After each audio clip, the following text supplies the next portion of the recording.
Hey guys, how's it going? This is David from ConMenRDW here, and welcome to another interview for Anime Magic 2023. Again, I'm here with Jenni Kwan. Hey there.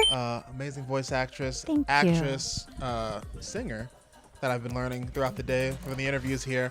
But I'm going to be leaning more into your voice acting here. Specifically because you voiced a character. We've had a lot of like Street Fighter voice actors. Is that right? Yeah. So I talked to Zeno earlier today. But you know, you haven't had. And I haven't had Chun-Li. Chun-Li. Haven't had Chun-Li yet. One of the greats. One of the OGs. Little trivia that I actually just found out about. You tried to be her voice actor back in 2, right? Oh no. No? What happened was Okay. when I was 18, I was the when they were just working out the kinks for it, even before it went into Street Fighter 2. Yeah. I was before that. Oh, so you were like alpha, I was like beta, alpha, beta, early zeta. access. Yes. Yeah. Okay. Yeah. That's cool. So exactly. Yeah. And then it's come full circle. Way full circle. Now you are now the current voice actress for I am. Chun-Li in Street Fighter 6, which is awesome. I am. Personally, as like a gamer, I've noticed that like it looks like Capcom's trying to get more, like I guess more people voice acting the characters that are more in line with like the culture of that type of character. Sure, I understand. Yeah. So like Laura Bailey was Chun-Li's voice actor from 4 up until like through 5. And she did a great job, definitely. Absolutely. And now you've taken over the helm for Chun-Li. Right. So with that being said, where is there like a process to that where it's like they were trying to get you to like kind of like voice match Laura Bailey, or was like bring your own thing to the character? What's very interesting, and I'm going to be very honest, I didn't even know that Laura Bailey was Chun-Li before because I play games, but not like you guys, where you're really into it. And I think she's amazing, you know, like when I go back and I listen to it. And to be quite honest, when I auditioned for Street Fighter 6, I didn't know what I was auditioning for. A lot of the times what happens when they send out auditions for a lot of video games, they'll call it Project X5. And you're like, what? What is Project X5? And so you'll go and you'll, send your audition in for Project X5. And then once you get to the studio, I mean, truth be told, I didn't even know, like I was working on this one video game for 3 sessions. Like I'd gone back like a couple times and I was like, you guys, can you tell me what the name of the video game is? And they're like, oh yeah, Jenny, yeah, exactly. And so they're like, we could have told you before. I'm like, I don't want to ask. But so for example, so going back to Street Fighter, I didn't know that I was auditioning for Street Fighter until I got into the studio and they said, hey, this is what character you are. And I was like, oh. Can I get you to say Kikosho for us? What? Oh, okay. Yeah. So. Yeah. So I didn't even know. And so cut back to the fact that I was just very naive, with the whole Laura Bailey and myself. I didn't even know until people started reaching out to me. And I was like, you guys, I just brought what I brought, right? And created from there, because they didn't tell me how to do the voice, except for the closest thing that I did have to match was the original Japanese. That's who I kind of had to match the inflections. Or if we were doing certain fighting, sounds or what have you, those things are very technical. And this is what people don't know. That was the only thing that I really had to kind of be very aware of.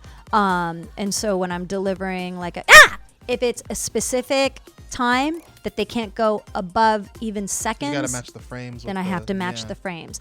And that's what I had to really match. But I could also bring my own sort of a little bit of the flavor that maybe I brought to Chun-Li to that. So to just kind of set the story straight, there's no sort of I replaced her. It's more like I just did the job, bro. No, this is Chun-Li, Chun-Li's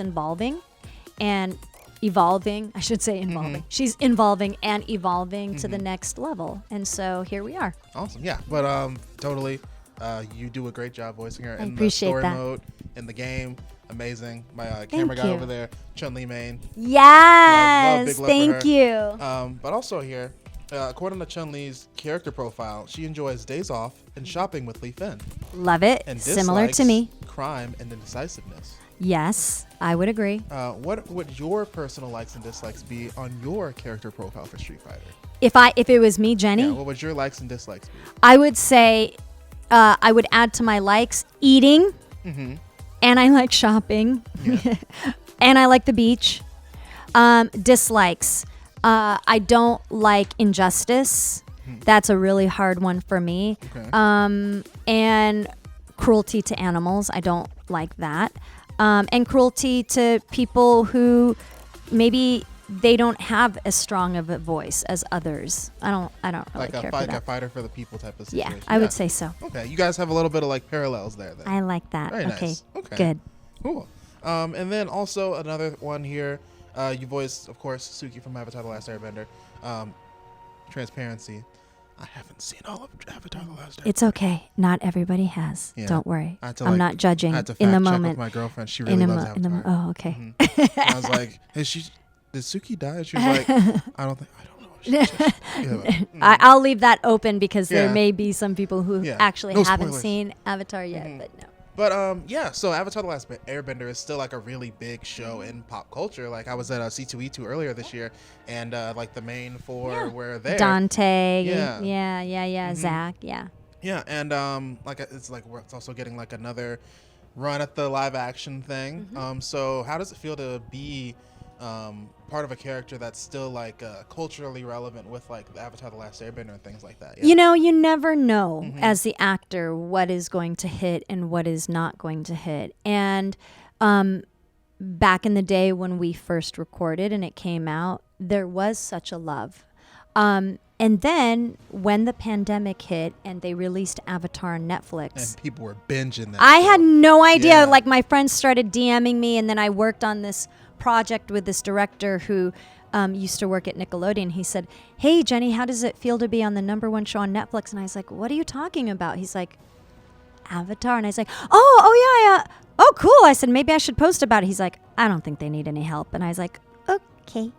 Like, okay. So, you know, with social media the way that it is, we get to see instantaneously the feedback of, you know, if people really like something, if they love it, if they don't, you know, and that's the difference between when it originally came out and what social media has. It's just instantaneous. But what I do love is when I come to the cons and people, they say, "Oh, I've been watching it since it's been on It's Nickelodeon," like and I'm like, elementary "You're school for OG, me, yeah. you're OG." I appreciate that. You know what I mean? And if they watch it again, you know, so many people come up to me and they just say, "Oh, I've watched it an X amount of times." Like sometimes people say 16. Sometimes people just say, "I let it run." Oh yeah, every I know some day. people just like love rewatching. Yeah, Avatar. every day, Good every show. day. Yeah. So I mean, I just feel really appreciative for that. Yeah, that's awesome. And then, given that you've been like both in video games and animation and stuff like that, is there, like you said, are there any non-NDA things that you want to talk about here, where it's like any upcoming shows or other anime or video games you're on? All right.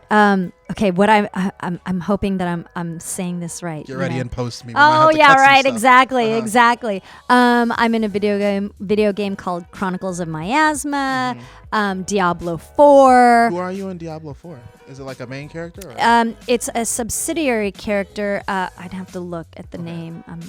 Oh yeah, no problem. It's a captain, Okay. though. I'm a captain for I don't sure. play Diablo either. I'm a Okay, fraud. that's Yes. okay. No, keeping it real. It's okay. And I'm on a Disney Junior show. I'll leave it out for now just because we are in a strike, just in case. Gotcha. Yeah.